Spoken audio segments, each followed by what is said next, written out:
Halo partner GoFood semua, kembali lagi di video bersama saya Reza Firmanda, owner dan co-founder dari Ayam Ayaman. Hari ini di part 2 video program maju, kita mau eh, ngobrolin tentang consumer journey. Buat teman-teman yang belum nonton part satunya, silahkan nonton dulu part satunya, baru nonton part 2 ini, oke? Oke, langsung saja saya izin share screen.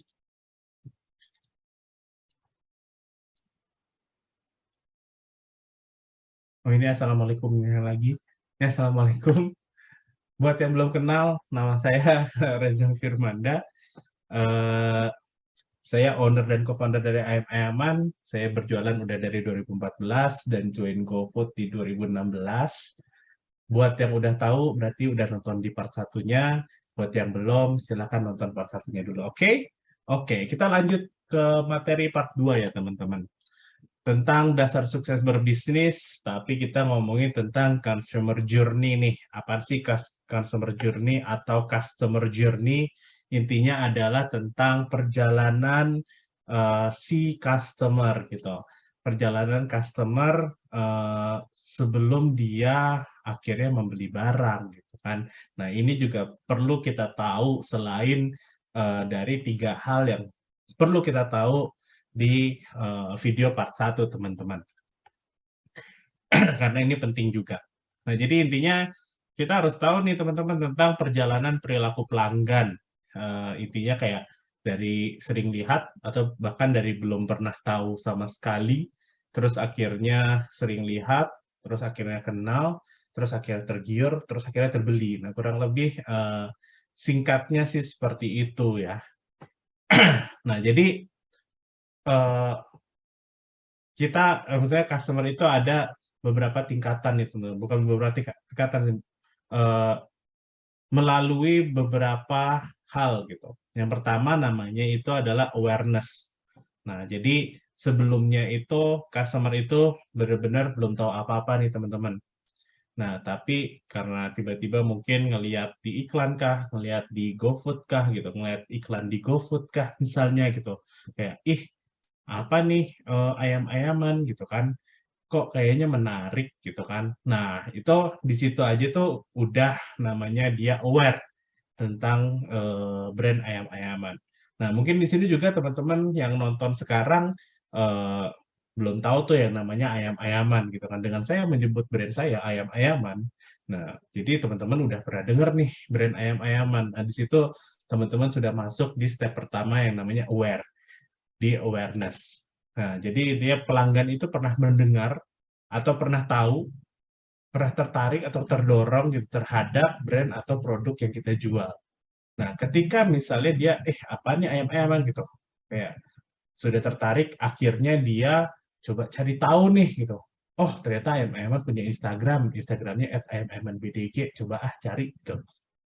Produknya kayak apa sih gitu, makanannya kayak apa sih, harganya berapa, atau misalnya ke GoFood-nya gitu. Eh, ada makanan apa aja. Nah, itu sudah masuk step selanjutnya tuh teman-teman. Yaitu ada di step consideration atau pertimbangan. Nah, di step ini pelanggan itu mencari informasi dan mempelajari tentang brand atau produk kita nih teman-teman.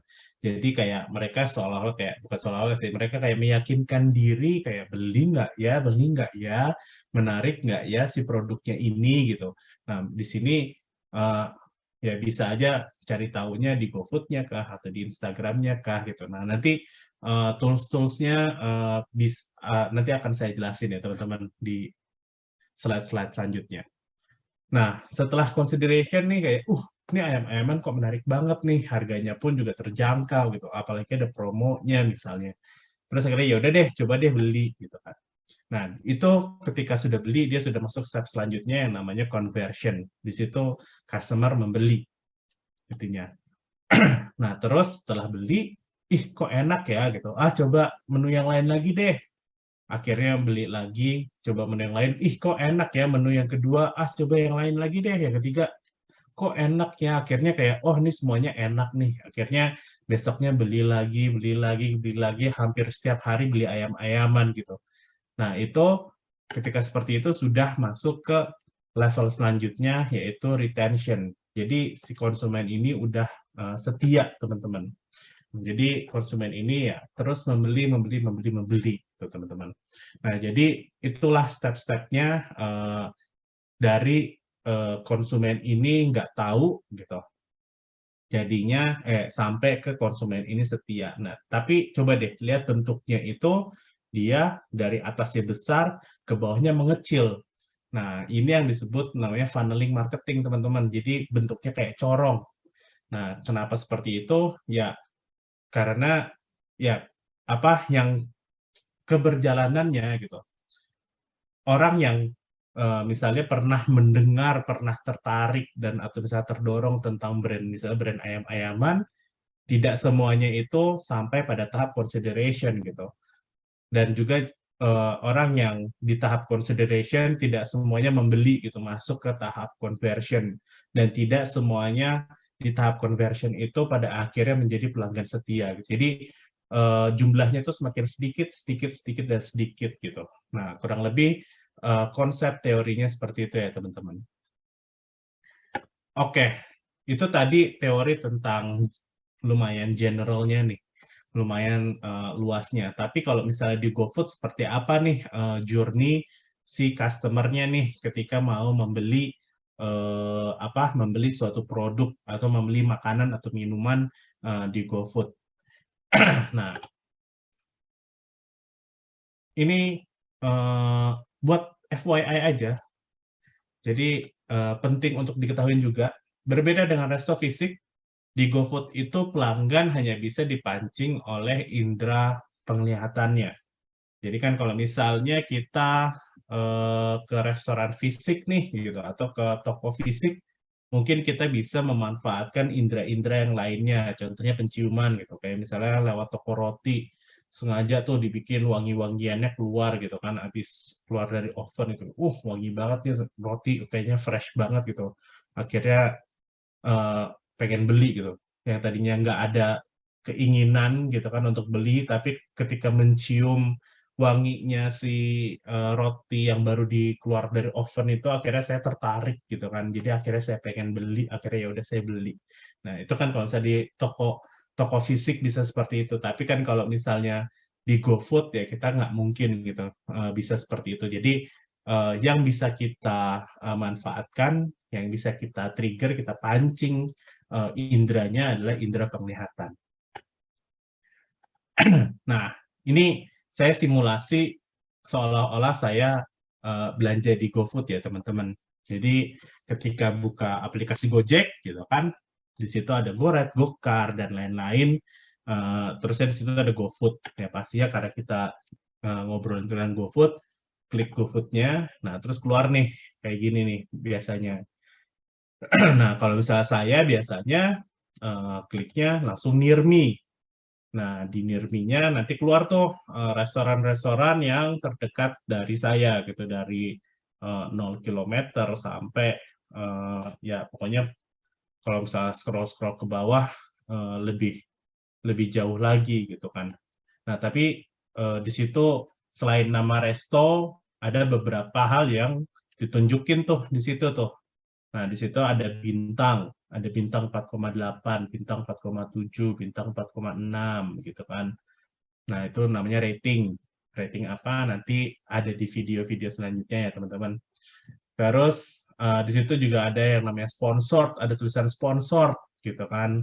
Nah, terusnya di situ ada yang 35% off up to 35K. Nah, itu diskonnya tuh gitu. Kayak penawaran diskonnya.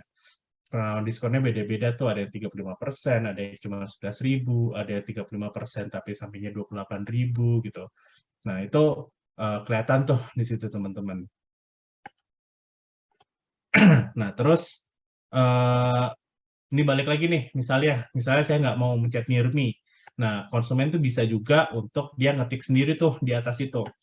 Ngetik misalnya nasi goreng gitu. Nah, kalau misalnya ngetik nasi goreng di atas itu gitu, nanti keluar tuh restoran-restoran yang punya nama restonya itu nasi goreng. Nah, ini perlu digarisbawahi nih teman-teman.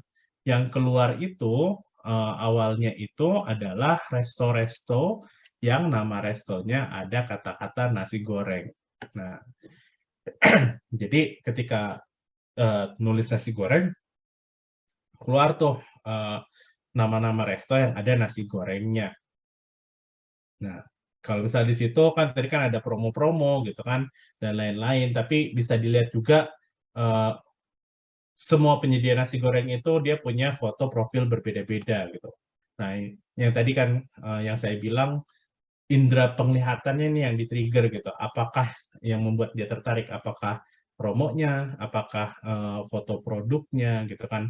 Nah, bisa dibayangin dari ketiga ini. Nah, kira-kira yang mana nih yang sekiranya favorit untuk dipilih? Bukan favorit, yang lebih besar peluangnya untuk dipilih nih. Apakah yang memunculkan promo? Apakah yang yang foto produknya seperti yang di tengah atau misalnya yang seperti di bawah gitu. Nah, kurang lebih seperti itu ya, teman-teman. Nah, terus di Nirmini juga misalnya, oke, saya mau ngeklik ayam-ayaman dago gitu. Nah, nanti di halaman ayam-ayaman dagonya itu terlihatnya seperti ini nih teman-teman. Nah, di sini ada beberapa informasi yang ditunjukkan ke customer GoFood. Yang pertama ada rating tuh, ada bintang 4,8.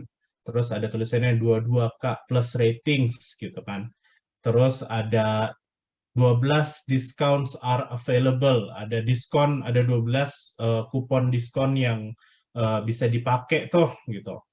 Terusnya di bawahnya ada recommended menunya apa. Nah, seperti itu teman-teman. Yang ini yang dilihat oleh customer ya. Nah, terus kalau misalnya scroll-scroll ke bawah lagi, oh ternyata ini benar-benar penting nih untuk diketahui oleh teman-teman, itu menu rekomendasi itu keluarnya itu pasti paling awal tuh teman-teman. Eh, si menu rekomendasi itu keluarnya paling atas bahkan sebelum promo gitu. Jadi di GoFood itu bisa bikin promo sendiri, bisa bikin promo harga coret kalau misalnya biasanya kita bilang gitu. Nah, untuk menu rekomendasi itu pasti selalu ditaruhnya tuh di atas, bukan di bawahnya promo. Nah, jadi di sini karena kita mau merangsang indera penglihatannya eh, calon konsumen kita gitu. Jadi makanya menu rekomendasi ini kurang lebih kayak etalase utama lah gitu. Kayak etalase yang ditaruh di depan toko. Ketika customer itu masuk ke toko kita, di depannya itu udah ada kayak showcase, kayak etalase produk-produk unggulan kita yang fotonya itu harus banget, wajib banget, itu bagus gitu kurang lebih. Begitu teman-teman. Nah, terus ada juga nih, ini kasus unik nih teman-teman. Eh, ada kita misalnya nyari nasi goreng kan yang keluar kan apa nama-nama resto atau misalnya resto-resto yang memang jualan utamanya nasi goreng gitu. Nah, tapi kalau misalnya dilihat di sini ketika saya scroll-scroll 2 kilometer dari saya ada rumah risoles gitu kan.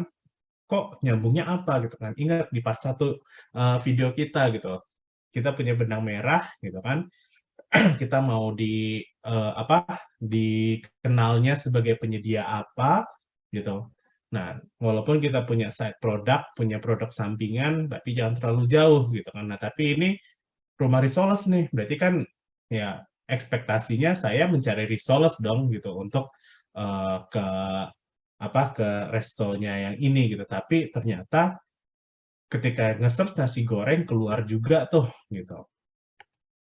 Nah, ternyata nama restonya itu Rumah Risoles, tapi dalam kurung dia memberikan eh, menu-menu yang ada gitu. Ada capcay, kue tiaw, risoles, sop buntut, nasi goreng gitu. Nah, ini sah-sah saja dilakukan gitu. Tapi kalau saya pribadi tidak terlalu merekomendasi sih gitu. Tapi ya kalau misalnya mau dicoba silahkan saja gitu. Ya buktinya ini Rumah Risoles eh, walaupun ya mestinya jualannya utamanya risol tapi bisa dilihat di bawah tuh best sellernya dia malah capcay spesial gitu. Nah, jadi ya cukup sayang aja gitu. Kalau misalnya nanti kita nyetoknya risolnya banyak, tapi ternyata yang yang banyak laku terjual itu adalah capcay gitu kan. Jadi ya ada kemungkinan bisa aja mendingan kita fokus ke Chinese food misalnya gitu. Kurang lebih seperti itu teman-teman. Ini nyambung ke yang part 1 sih. Oke, jadi kalau misalnya kita flashback lagi, kalau misalnya tentang awareness, utamanya itu sebenarnya adalah muncul teman-teman.